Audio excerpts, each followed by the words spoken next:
Oke, baiklah. Sekarang kita lanjut lagi ya untuk penginputan Form 1770 Part 2. Jadi tadi status kewajiban perpajakannya untuk suami jangan lupa dipilih MP di sini ya, yaitu manajemen terpisah.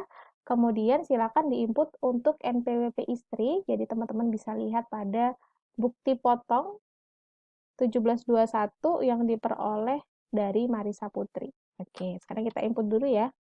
NPWP-nya yaitu 70, 760, 2625, 542, 0-nya 3 kali. Oke, sudah. Untuk penghasilan neto pada poin A ini, nanti dia akan otomatis ya dari lampiran yang sebelumnya.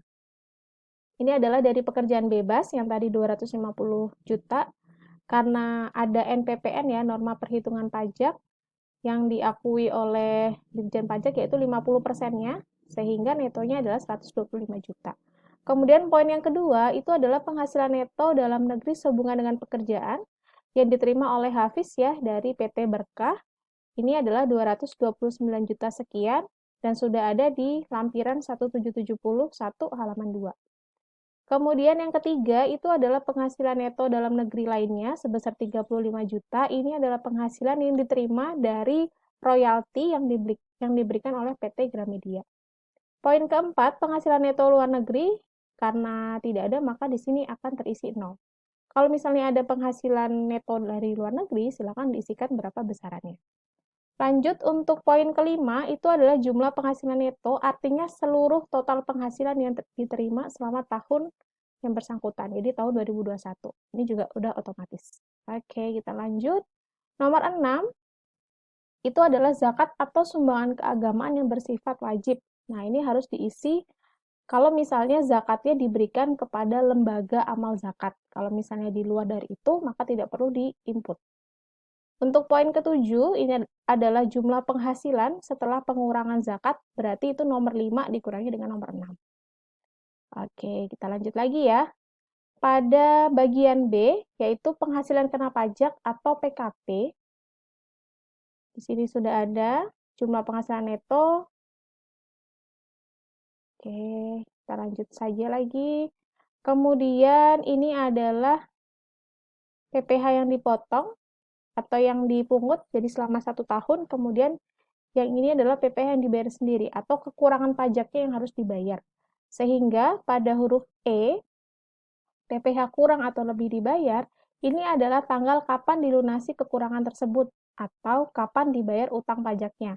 Karena tadi ya, tahun 2021 ternyata kredit pajaknya hanya 24 juta, sedangkan PPh terutangnya itu adalah 67 juta. Sehingga ada kurang bayar 42 juta sekian yang harus dibayarkan oleh wajib pajak. Ingat ya, untuk SPT orang pribadi, utang pajak atau PPh terutang itu harus dibayarkan terlebih dahulu sebelum batas waktu pelaporan. Karena ini tahun 2021, kita catat tanggal pembayarannya adalah asumsinya tanggal 25 Maret di sini. Oke. Kemudian yang di poin F, ini saya perbesar lagi ya. Di poin F ini adalah pembayaran PPh pasal 29 untuk pajak berikutnya, atau ini adalah pajak angsuran. Jadi, kalau misalnya nih tadi 42 juta itu terlalu besar kalau dibayar sekaligus. Jadi, wajib pajak bisa pakai metode angsuran, sehingga nanti untuk SPT tahun berikutnya jadi lebih ringan. Gitu ya. Kalau misalnya nggak ada, kita kosongkan aja. Kalau kita nggak mau pakai metode angsuran. Kalau mau digunakan metode angsuran, maka silakan teman-teman pilih yang ini. Di checklist yang bagian A, maka angsurannya akan otomatis terisi. Sehingga si Hafiz ini harus membayar ke Dirjen Pajak sebesar 3.500.000 setiap bulannya. Oke. Pada bagian G ini adalah lampiran. Kita lanjut saja. Untuk PHMT ini adalah pisah harta manajemen terpisah. Nah, teman-teman bisa isi ya. Ini penghasilan neto dari siapa? Dari suami, kemudian ini dari istri. Berarti isinya adalah kita lihat dari bukti potongnya. Nggak ada ya, penghasilan neto dari pekerjaan, berarti bisa diisi saja. Kita lihat bukti potongnya dulu ya. Penghasilan neto istri itu adalah ini, saya beri warna kuning.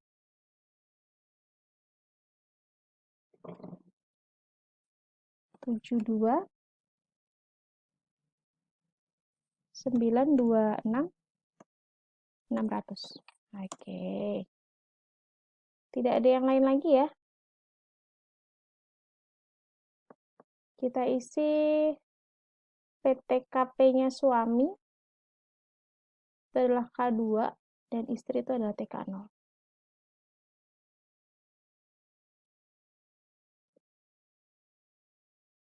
Oke, selesai ya. Jadi langsung otomatis terhitung. Kalau sudah, bisa kembali ke SPT induknya. Oke, setelah itu teman-teman bisa simpan. Silakan dilanjut untuk mengerjakan ya.